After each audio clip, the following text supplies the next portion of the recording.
मानता हूँ कि आप पार्टी के छत्र छाया है, तो ऐसा नहीं कि किसी को कुछ बोल दीजिएगा, ठीक है। कभी ना कभी समय कमज़ोर होता है।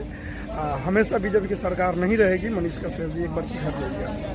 नरेंद्र मोदी जी के कैबिनेट में अन्नामलाई शामिल होने वाले हैं, तो अन्नामलाई जैसे नेताओं की सख्त जरूरत है इस देश को।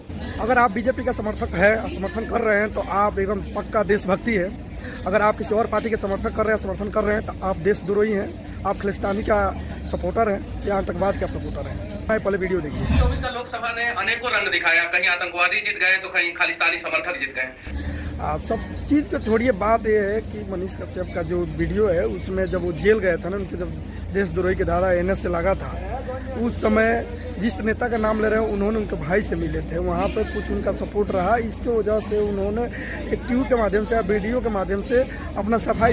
और अन्नामलाई को ढेर सारी शुभकामनाएं और बधाइयां। हालांकि जब मैं जेल में था तो अन्नामलाई के लोग जो है मुझसे मिलने आए थे और अन्नामलाई जो है मेरे भाई से मिले थे और मेरा समर्थन किया।